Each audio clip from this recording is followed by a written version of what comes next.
네, 안녕하세요. 자, 이 시간에는 부강약품 이어서 보도록 하겠습니다.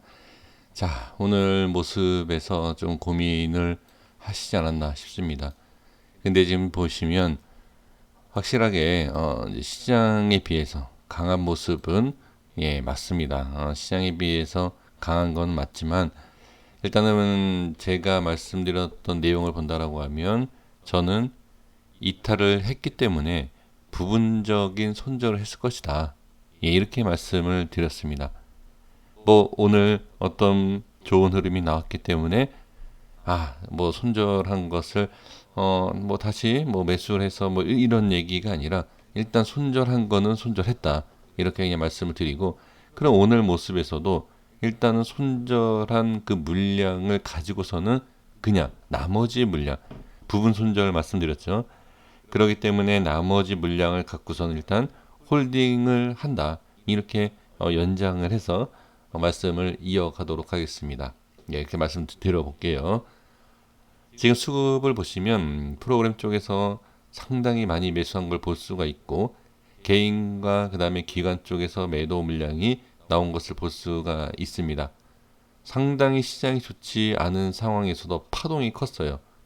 5% 상승, 마이너스 6% 가까이 하락.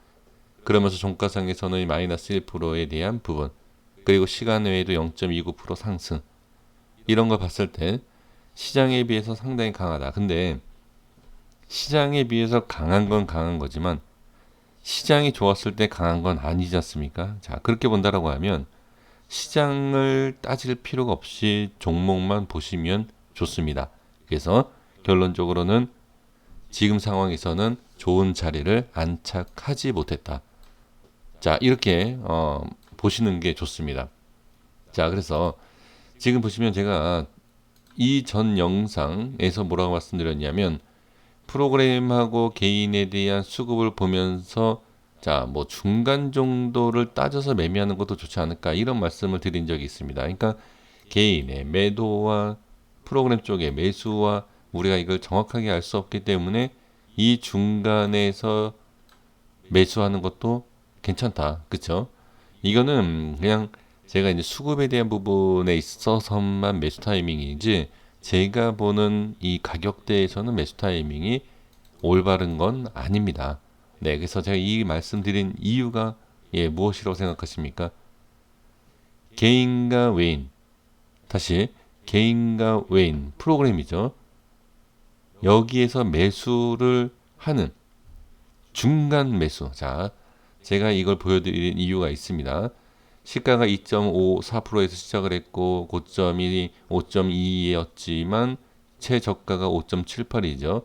그리고 지금 종가상으로 보면 마이너스 1.13%. 그러면 이 부분에 있어서 중간 정도가 된다 라고 볼 수가 있다. 그러니까 프로그램 매수와 개인과 기관의 매도 물량으로 봤을 때 이 중간에 지금 종가가 이렇게 마감된 것을 어느 정도 이해가 되실 수 있지 않을까 싶습니다. 제가 이때 그 말씀을 드린 거예요. 개인 물량, 매도 물량에 대한 부분과 프로그램 쪽에서 매수에 대한 중간. 그래서 이런 위치에 지금 와 있다라고도 볼 수가 있다는 얘기죠. 그래서 상승과 하락에 있어서 조금 파동이 있고 지금 중간 정도의 종가가 마감이 된 것이다. 이렇게 볼 수가 있습니다. 자, 부분적인 손절은 맞지만 최종적인 손절은 아직 아니죠. 이 밑에 라인대가 아직 형성되어 있기 때문에, 그래서 나머지 물량을 가지고 좀 지켜볼 필요가 있다. 자, 이렇게 볼 수가 있습니다. 지금 위치와 그 다음에 지금 이 모습이 비슷한 캔들을 우리 한번 찾아볼게요. 자, 어디 있죠? 만약에 이게 저점이고 저점에 있어서 밑꼬리를 달면서 끌어올리는 모습이다 라고 하면 여기를 볼 수가 있겠죠. 기술적인 지지와 반등짜리다 라고 하면, 자, 이때의 수급을 한번 보면 6월 30일입니다. 자, 6월 30일 날 한번 수급을 잠깐 볼게요. 자, 여기 보겠습니다. 이때 수급을 보시면 개인의 매도와 프로그램 매수, 근데 어떻게 물량이 그렇게 많지는 않죠. 이게 바닥에 대한 부분이 어느 정도 일치하는 수급이다. 전 그렇게 보여집니다. 자, 그러면 오늘은 좀 수급이 많이 터진 부분이지 않습니까? 그게 이제 뭐 개인 물량보다도 이제 기관 쪽에 매도 물량이 있기 때문에, 자, 그렇다라고 하면 일단은 간단하게 이것 뭐 다 확인하는 것이 아니라 개인의 매도와 프로그램 매수에 대한 그 부분만 일치한다라고 하면 일단은 지금은 돌려주는 모습으로 예상을 해도 저는 좋지 않을까 이렇게 보여집니다. 그러니까 여기에서 부정적으로 생각하지 마시고요.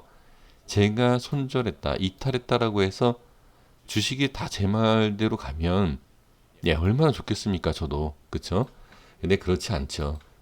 제가 말씀드린 대로 갈 일이 없습니다.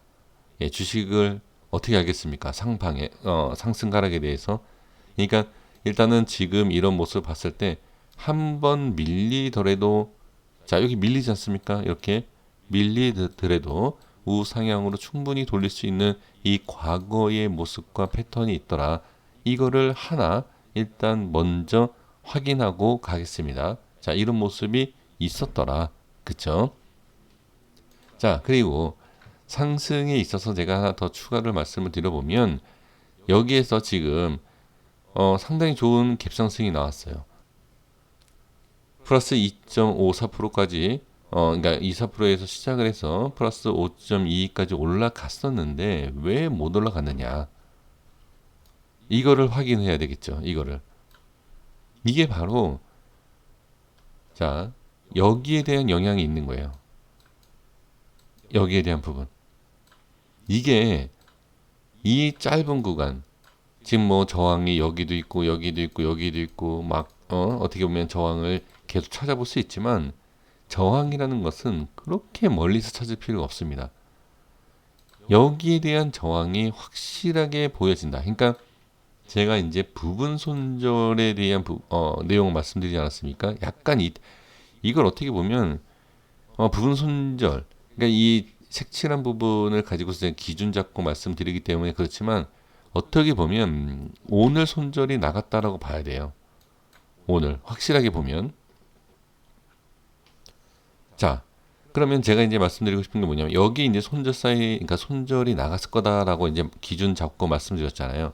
이게 왜 그러냐면, 그러니까 이러한 부분에서 이런 기준이 되는 손절을 만들어주는 그런 캔들, 물론 이 가격과 캔들은 제 기준이에요. 그래서 이게 와닿지는 않으실 거예요. 하지만 이제 설명을 들어보면 손절을 만들었던 캔들을 제대로 돌파가 나오지 못한다라고 하면 이거는 좋지 않습니다. 그럼 내일은 또 뭐냐? 당연히 내일도 지금 그러니까 손절에 대한 가격 밑에 있지 않습니까? 이거를 돌파를 제대로 못하면 당연히 어렵죠. 상승하기가 쉽지가 않습니다. 그러면 자, 여기를 색칠을 이어서 한번 해볼게요. 자, 이 라인대입니다. 이렇게. 자, 이렇게 해볼게요. 그러면 자, 이 색칠한 부분을 연장을 해보니까 지금 모습 확인하기가 좋지 않습니까? 이탈했죠. 내일 그러면 이 색칠한 부분 일단 올라와 줘야 된다. 자, 그리고 많은 분들이 얘기하시는 5일선 이탈을 보실 거예요. 그리고 5일선에 대한 저항. 이 또한 틀린 게 아니다. 그러니까 다 찾는 거예요. 이것도 찾고 이것도 찾고 이것도 찾고 이것도 저항, 이것도 지지, 뭐 다 찾는 거죠. 다 찾아서 우리가 한 가지의 기준만 갖고 얘기할 수 있는 내용이 주식에는 없습니다. 다 찾아봐야 돼요. 근데 그 다 찾아보면서 매매하는데, 그걸 누가 빨리 찾느냐, 빨리 누가 대응하느냐, 이 싸움이에요. 주식이라는 게 그 싸움입니다. 그럼 지금 상황에서 본다라고 하면 일단은 안착을 못했죠. 그럼 이 부분에 있어서는 자, 내일 안착을 해주는 것이 좋다. 자, 제가 이 캔들과 이런 모습을 자꾸 말씀드리는 것 다 이유가 있다. 지금 제가 이렇게 줄줄이 얘기를 하고 말씀드려 보면 이거를 무슨 얘기냐라고 생각하실 수도 있고 빨리 받아들이시는 분들이 계실 거예요. 저항이 생긴 부분을 이해되셨다. 그러면 여기에도 이탈까지 했다. 이탈과 저항까지 받은 캔들이다라고 하면 여기 올라오고 나서 여기를 돌파를 하는 것도 쉽지가 않다. 자, 그러면 제가 지금 말씀드린 것처럼 쉽지 않다. 그런 부정이네. 이렇게 생각하시죠. 부정인 내용을 돌파를 해서 긍정으로 만들면 급등입니다. 이거는 단순하게 제가 희망과 기대를 드리는 게 아니에요. 이건 사실이에요. 주식은 항상 뜻대로 되지 않고 일단 우리를 심리적으로 건듭니다. 그리고 나서 오히려 또 이렇게 해서 올릴 듯 하다가 또 급락을 만들고 절대 쉽지 않죠, 주식이. 그래서 기준이라는 게 필요하고 그 기준이 틀리더라도 매매는 기준대로 해야 된다. 매번 말씀을 드리는 내용이 그거지 않습니까? 그래서 확실한 것은 뭐냐? 제가 캔들 분석과 이제 차트 분석을 할 때에 모르면 좀 모른다라고 말씀드리고, 그죠? 모르는 걸 아는 척하면서 있는 척한다. 이렇게 만들 수 있다. 이렇게 얘기한 적은 단 한 번도 없습니다. 그러니까 제가 이거를 말씀드리는 것도 이 부분에 있어서는 확실하게 저항이 강해요. 그러면 돌파를 하면 끝나는 거죠. 그러니까 돌파를 하는 순간과 안착하는 이러한 순간, 이런 순간에서는 수급이 붙으면서 어떻게 급등이 쑥 올라올 수 있죠. 그러니까 여기에서 이제 우리가 판단을 해야 되는 게 뭐냐면 급등이 나오는데 만약에 돌파해서 급등 이렇게 나오지 않습니까? 자, 잠시만요. 이렇게. 근데 이게 꼬리가 생기느냐 갭으로 띄워서 빠지느냐 이 대응 차이예요. 자, 대응이라는 게 얼마나 차이가 많이 나냐면 여기에서 매도를 제대로 하고 다시 잡느냐. 그렇지 않고 여기까지 수익을 받는데 제자리더라 또는 손실이더라. 얼마나 억울합니까? 한 달, 두 달까지 시간을 버리면서. 그러니까 이 차이라는 거죠. 그러니까 우리가 욕심을 부리면 여기에서 익절할 수 있는 것을 여기 좀 더 보는 이런 부분이죠. 그래서 자, 정리할게요. 제가 길게 이렇다 저렇다 지금 계속 말씀을 드리지만 자, 분봉상에서 잠깐 확인을 다시 한번 흐름을 좀 볼게요. 자, 30분 봉입니다. 30분 봉 저희가 전에 설정해 드렸던 라인대예요. 그쵸? 자, 여기에 대한 부분을 저항받고 그리고 오늘도 결론은 저항을 받았다. 그러니까 30분 봉에서도 저항받는 걸 볼 수가 있어요. 그러니까 이러한 부분을 확실하게 돌파가 나와야 슈팅이 나온다. 이렇게. 자, 그러면 일봉상에서 제가 이렇게 뭐 캔들 저항 이런 말씀을 드리지 않았습니까? 그럼 내일 모습은 도대체 뭐냐? 자, 볼게요. 내일은 오늘 일봉상의 캔들 그래 네가 얘기한 부분 알겠어. 그러면 지금 30분 봉에서 어디가 저항이냐? 이 강한 양봉, 자 여기에 이어서 갔으면 좋았을 텐데 그렇지 못하고 지금 양봉도 어떻게 저항이 생긴다라고 혹시 얘기 들어보신 적 있습니까? 저는 그렇게 분석하는 내용이 있습니다. 이 양봉이 결론적으로 여기에서 이제 저항이 생겼고 여기에 대한 부분 어디? 네, 이 앞에 일봉상의 캔들에 대한 저항이 생긴 거죠. 이거는 제가 좀 전에 설명드렸던 것을 분봉상에서도 확인을 해드리는 거예요. 그러면 여기서 누구나 알 수 있는 내용을 제가 말씀드려 볼게요. 이런 상황에서 어디가 저항으로 보이십니까? 오늘 자 일봉상에서 캔들이 이렇게 지금 하나잖아요. 지금 30분봉에서 이렇게 있지 않습니까? 여기서는 누가 봐도 저항 자리가 보일 겁니다. 어디? 네, 이런 자리가 보이실 거예요. 이렇게. 이거는 제 기준이 아니에요. 그냥 누구나 볼 수 있는 기준입니다. 자, 한번 볼까요? 이런 자리. 이렇게. 그쵸? 너무나 쉬운 자리지 않습니까? 그럼 여기가 돌파가 나와야 된다. 대략 36,000원 자리예요. 일봉상 36,000원이 어디죠? 예, 여기 위에 여기 위에 캔들 여기. 그러니까 결론적으로 뭐냐? 제가 색칠한 부분 위에 올라와야 된다. 이게 결론이 나오는 거죠.